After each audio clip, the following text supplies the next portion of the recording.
2020년 5월 29일 금요일 아침입니다. 하나님 감사합니다. 5월에 푸른 하늘을 주시고 또 알맞은 온도를 주셔서 자연이 점점 솟게 되는 부활하는 모습을 보게 해주심을 감사드립니다. 그러나 언제 어디서 코로나가 있는지도 모르고 불안과 염려함으로 사는 저희들을 불쌍히 여겨 주시옵소서. 다윗의 기도처럼 어느 때까지니까 저희가 하나님께 여쭙습니다. 그리고 이러한 일을 통해 하나님께서 원하시는 일은 무엇인가 기도할 수밖에 없습니다. 하나님, 이때 저희가 하나님의 뜻을 알기 위해 더 기도로 나아가게 주시옵고, 이 시간 동안 저희가 하나님께 더 여쭙고 기도하고 묵상하고 말씀을 보는 시간으로 삼아 하나님과 더 가까워지게 주시옵소서. 예수님의 이름으로 기도드립니다. 아멘.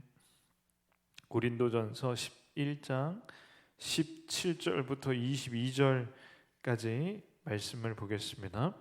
내가 명하는 이 일에 너희를 칭찬하지 아니하나니 이는 너희의 모임이 유익이 못되고 오히려 도리어 해로움이라. 먼저 너희가 교회에 모일 때 너희 중에 분쟁이 있다함을 듣고 어느 정도 믿거니와 너희 중에 파당이 있어야 너희 중에 옳다 인정함을 받은 자들이 나타나게 되리라. 그런즉 너희가 함께 모여서 주의 만찬을 먹을 수 없으니 이는 먹을 때 각각 자기의 만찬을 먼저 갖다 먹으므로 어떤 사람은 시장하고 어떤 사람은 취함이라. 너희가 먹고 마실 집이 없느냐? 너희가 하나님의 교회를 업신 여기고 빈궁한 자들을 부끄럽게 하느냐? 내가 너희에게 무슨 말을 하랴? 너희를 칭찬하랴? 이곳으로 칭찬하지 않노라. 아멘. 바울은 11장의 말씀을 통하여 고린도 교회 성도들을 꾸짖습니다. 성도들이 식탁 교제를 하는데 식사를 하는 것이죠. 우리도 지금은 멈추고 있지만 매주 주일마다 식사를 하듯이 이 교회도 성도들이 식사를 했습니다.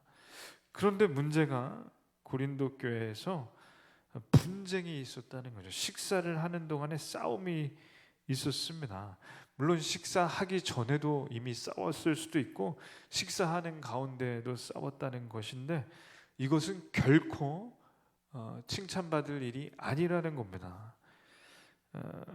식탁 교제가 분쟁을 일으키고 당을 나누는 그런 빌미가 되어서는 절대로 안 되는데 그러한 일이 일어났습니다. 예를 들자면 부유한 사람들은 부유한 자들끼리 모여서 먹고 가난한 자들은 가난한 자들끼리 먹게 했던 것입니다. 자기들끼리 모여서 그렇게 했던 것이죠. 또 배고픈 사람들이 음식을 많이 퍼갔던 것이고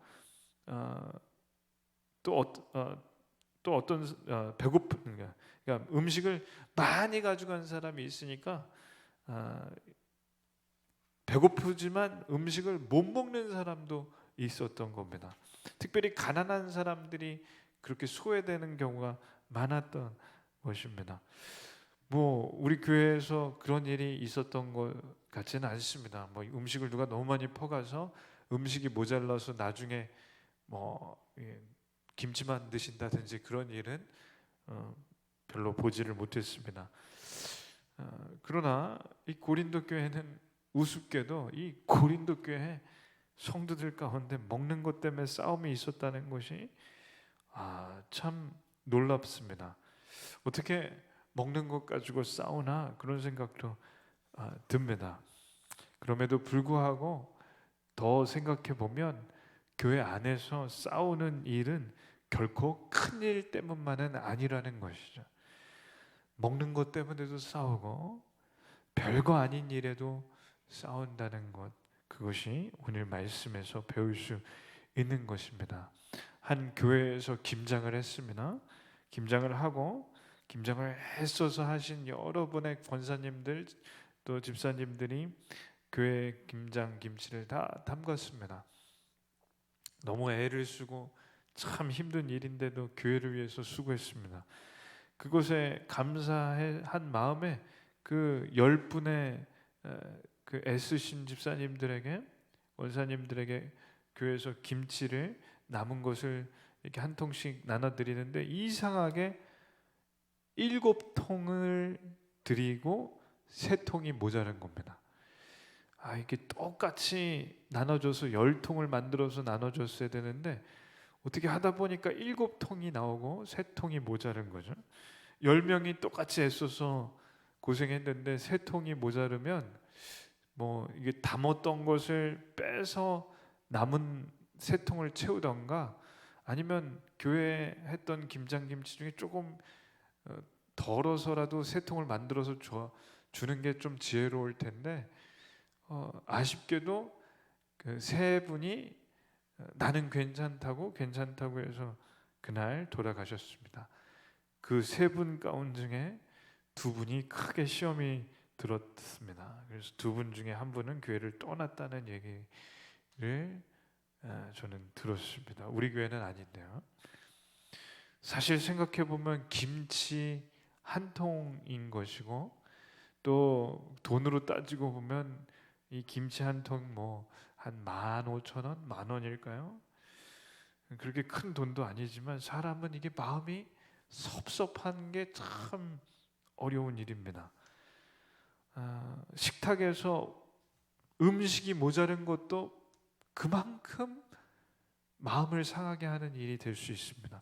부자끼리 모여 앉아 먹는 것도 가난한 사람은 상처가 될 수도 있습니다. 그렇기 때문에 교회 안에 이 작은 일들로 상처를 받아 교회를 떠나는 경우가 부지기수이고, 그분들이 잘못됐다기보다 그러한 상처를 주는 일을 만드는 것도 문제입니다. 그렇기 때문에 이러한 일이 교회 안에 생길 때 참 어렵지만, 가능하면 작은 일에도 세심하게 신경을 쓰는 것이 먼저이고, 그 다음에는 교회 안에서 그러한 작은 일에 상처받지 않을 이런 맷집을 좀 키우셔야 합니다. 상대방은 그 일이 그렇게까지 큰 일이 될 줄 모르고 상처가 될 줄 모르고 내뱉는 말, 그리고 하는 행동일 수 있다는 거죠. 상처 준 사람은 절대 기억하지 못합니다. 상처 받은 사람만 기억합니다. 오늘 식탁에서 싸우는 교회의 모습을 보며 저희 교회도 이러한 작은 일에 흔들릴 수 있고 넘어질 수 있다고 생각합니다.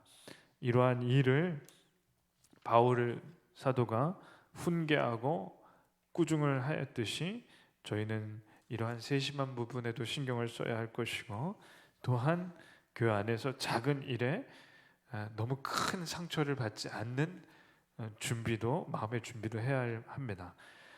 기도하겠습니다. 하나님 감사합니다.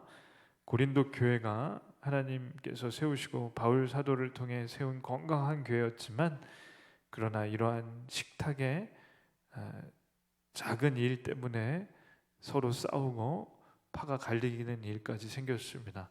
교회를 흔드는 일은 사탄이 하는 일이고, 빈틈이 생기면 그 빈틈을 비집고 들어오는 게 사탄의 일이라고 저희는 생각합니다.